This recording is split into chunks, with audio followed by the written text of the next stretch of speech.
Class 10 के board के exam खत्म हो चुके हैं और अब आप लोगों के सामने एक नया टेंशन शुरू हो गया होगा कि आखिर आगे 11th में कौन सा सब्जेक्ट लेना है। तो इस वीडियो को पूरा देखो, आपके सारे कंफ्यूजन एकदम दूर कर दूंगा। आप चाहे साइंस स्ट्रीम, कॉमर्स या फिर आर्ट्स में कंफ्यूज हो, या फिर बहुत सारे बच्चे एग्रीकल्चर लेना चाहते होंगे, साइंस वाले भी ये सोच होंगे पीसीएम लूं कि पीसीबी लूं, ऐसे ही कॉमर्स वाले सोच होंगे कॉमर्स विद मैथ या फिर कॉमर्स विदाउट मैथ लें, आर्ट्स वाले भी सोच रहे होंगे कि history, polity, geography, economics, sociology या फिर साइकोलॉजी जैसे सब्जेक्टों में कौन सा सब्जेक्ट लें। तो देखो दोस्तों, जैसे पेशेंट को अगर कहीं गलती से गलत टैबलेट मिल जाए तो उसकी तबीयत ठीक होने की जगह बिगड़ सकती है, वैसे अगर आपने कोई गलत स्ट्रीम ले लिया तो आपका करियर बनने की जगह और ज्यादा बिगड़ भी सकता है। इसलिए बहुत सोच समझ करके यहाँ पर आगे आपको जो है अपने सब्जेक्ट या स्ट्रीम को चूज करना है। सो दैट मैं इस वीडियो में 7 ऐसे पॉइंटों के बारे में बात करूंगा जिन पर आपने थोड़ा बहुत भी ध्यान दिया, फोकस किया, तो आपको बहुत ज्यादा आसानी हो जाएगी कि आपको कौन सा स्ट्रीम चूज करना है या फिर कौन सा सब्जेक्ट चूज करना है।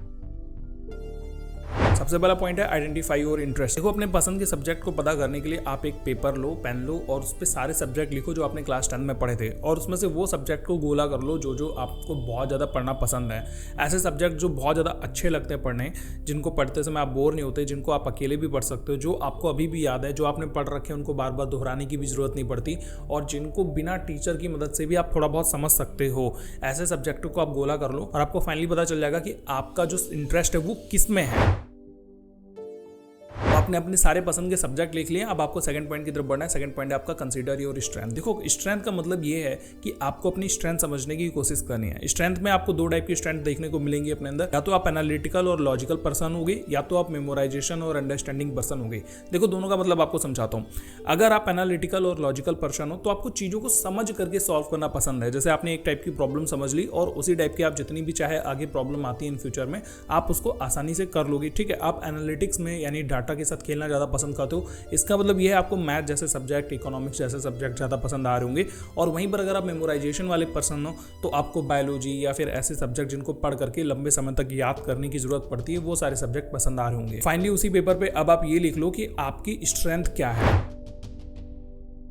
जब आपने ये दोनों काम कर लिया तब आप बढ़ो तीसरे काम की तरफ में। तीसरा काम है आपका कैरियर ऑप्शन को देखना। देखो, आप जो भी सब्जेक्ट चूज करोगे उसको लॉन्ग टर्म में उसका क्या गोल होता है, क्या उसके कैरियर ऑप्शंस हो सकते हैं, इन सारी चीजों पर भी आपको ध्यान देना, और उसमें आपका इंटरेस्ट होगा कि नहीं। आप उसके बारे में सोच करके थोड़ा पैशनेट हो जाते हो या फिर आपको सोचने में मजा आता है या फिर नहीं आता है।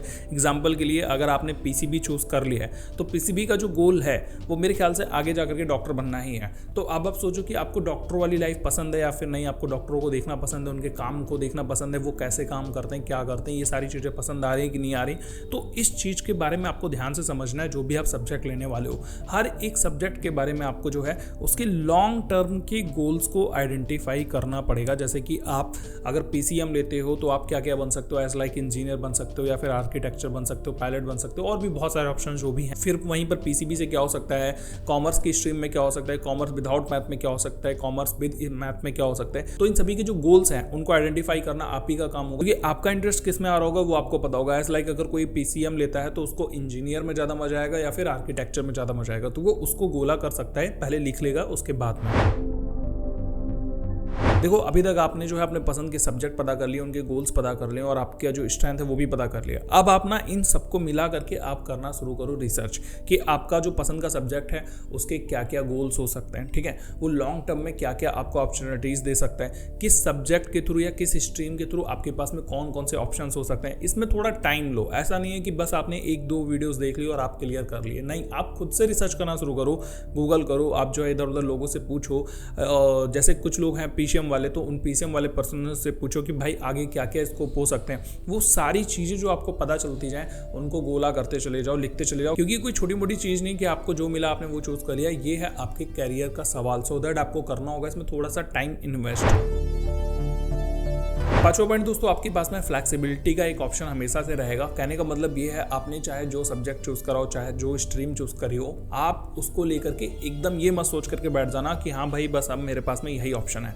कई बार ऐसा होता है कि 11th क्लास में या 12th क्लास में आपको स्ट्रीम चेंज करने के ऑप्शंस दे दिए जाते हैं। मान के चलते किसी स्टूडेंट ने क्लास 11th में पीसीएम ले लिया और उसको पता चल रहा है कि भाई जो मैथ है वो मुझे पसंद ही नहीं आ रही है, मैथ मेरे पल्ले भी नहीं पड़ रही, या फिर मैं उसमें इंटरेस्ट अपना बिल्कुल भी नहीं ला पा रहा हूँ। तो स्कूल में रिक्वेस्ट करने के बाद में हो सकता है उसके सब्जेक्ट चेंज करने का ऑप्शन मिल जाए। और अगर वो स्कूल में सब्जेक्ट नहीं चेंज कर पा रहा है तो वो स्कूल ही चेंज कर सकता है। कई जगहों पर ये अवेलेबल नहीं होगा, लेकिन मोस्टली केसेस में अवेलेबल होता है, क्योंकि सारे टीचर समझते हैं कि 11th क्लास जो है वो उसके लिए बहुत ज़्यादा इंपॉर्टेंट है। हो सकता है उसने प्रेशर में आके या किसी के कहने पर गलत स्ट्रीम ले ली हो, बट उसको पता चल रहा है कि ये स्ट्रीम तो मेरे लिए है ही नहीं। और अगर गलती से 11th 12th क्लास में आपने गलत स्ट्रीम ले भी ली तो डरने की कोई बात नहीं है। आपके पास में आगे भी ऑप्शंस हो सकते हैं कि आप ग्रेजुएशन में अपना जो सब्जेक्ट है उसे चेंज कर सकते हो, स्ट्रीम को चेंज कर सकते हो। उदाहरण के लिए कुछ लोग पीसीएम लेते हैं बट उनको पसंद ही नहीं आता, सो दैट वो आगे जाकर के कॉमर्स ले लेते हैं या फिर आगे जाकर के आर्ट्स ले लेते हैं ग्रेजुएशन में, क्योंकि उनको अपना गोल तक नहीं पता होगा कि उनको आगे करना क्या है। कुछ लोग इंजीनियर बनने की सोचते हैं, लेकिन जैसे ही वो लोग जो है पढ़ना शुरू करते हैं फिजिक्स, केमिस्ट्री, मैथ या फिर डॉक्टर बनने वाले पीसीबी ले लेते हैं, बट उनको पता चलता है कि यार ये वो सब्जेक्ट नहीं है जो मैं पसंद करता हूँ या जिसमें मुझे मजा आ रहा है। तो वो सोचते हैं ठीक है मैं यूपीएससी की तरफ निकल जाऊंगा या फिर मैं कोई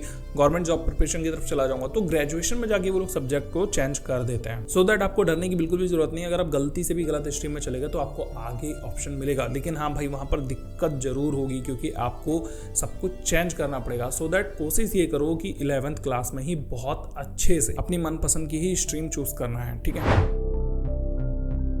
इसके बाद में दोस्तों आपको एक पॉइंट और बताना चाहूंगा जो कि 6 नंबर पे, वो है आपका पर्सनल गोल्स। देखो बहुत सारी ऐसी भी चीजें हो सकती हैं जो आपके पर्सनल गोल पर भी निर्भर करती हो, जैसे कि आपने पीसीबी लिया, पीसीएम लिया, या फिर आप कॉमर्स के साथ में मैथ लेना चाहते हो, कॉमर्स विदाउट मैथ लेना चाहते हो, कुछ भी लेना चाहते हो, ठीक है।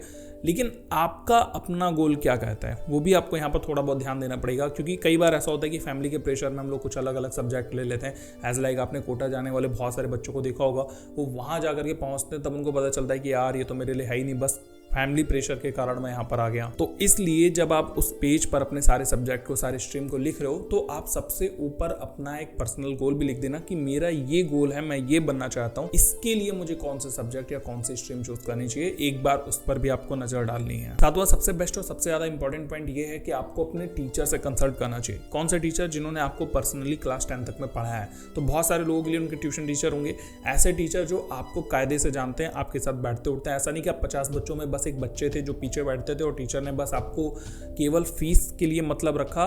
ऐसे वाले टीचर से बात नहीं करनी। ऐसे टीचर से बात करो, अपने बड़े भाई बहन से बात करो जो आपकी स्ट्रेंथ को जानता हो, जो आपकी समझ को जानता हो कि हाँ भाई आपकी समझ।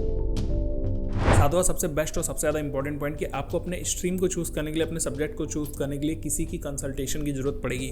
वो कंसल्ट आपको कौन कर सकता है? वो कंसल्ट आप लोग अपने सबसे करीबी टीचर से, जो आपको बहुत अच्छे से समझते हो कि आपकी स्ट्रेंथ क्या है, आपकी वीकनेस क्या है। कहने का मतलब वो आपको अच्छे से जानते हो कि आप जो है मैथ में तेज हो या फिर आप साइंस में तेज हो, आप अच्छे समझ पाते हो या नहीं समझ पाते हो। वो टीचर जो आपके बहुत ज़्यादा करीबी है, जिन्होंने आपको 10 तक की खूब पर्सनली पढ़ाया हो, एक बार आप उनसे भी बात कर लो। इसके अलावा आप अपने भाई बहनों से भी बात कर लो, सभी लोगों से बात कर लो, क्योंकि सभी लोग जो आपको अच्छे से समझते हैं वो आपको सबसे बेस्ट सजेशन दे सकते हैं। लेकिन आपको यहाँ पर एक बात ध्यान देनी पड़ेगी कि जब आप सबसे सजेशन ले लो तो आपको जो ऊपर के 6 पॉइंट है उनको भी ध्यान देना पड़ेगा, क्योंकि सबकी सजेशन उनके अपने हिसाब से होगी, बट आपने जो ऊपर के 6 पॉइंट्स को ध्यान में रखा होगा वो आपके अपने लिए होंगे। तो इन सबको बैलेंस करते हुए आप जब क्लास 10 के बाद में अपनी स्ट्रीम चूज करोगे तो उसमें आपको आगे चल करके कोई भी दिक्कत नहीं होगी। तो इस वाली वीडियो में तो दोस्तों मैंने बस आपको इतना ही बताया कि जब आप क्लास 11th में स्ट्रीम चूज करोगे तो आपको किन किन बातों का ध्यान रखना चाहिए। लेकिन अगली वाली वीडियो जो मैं लेकर के आऊंगा पार्ट 2, उसमें दोस्तों मैं आपको ये बताऊंगा कि आप अगर कैसे स्टूडेंट है तो आपको कौन सी स्ट्रीम लेनी चाहिए, मतलब पर पर्सन यानी कि पर स्टूडेंट कौन सी स्ट्रीम लेनी चाहिए।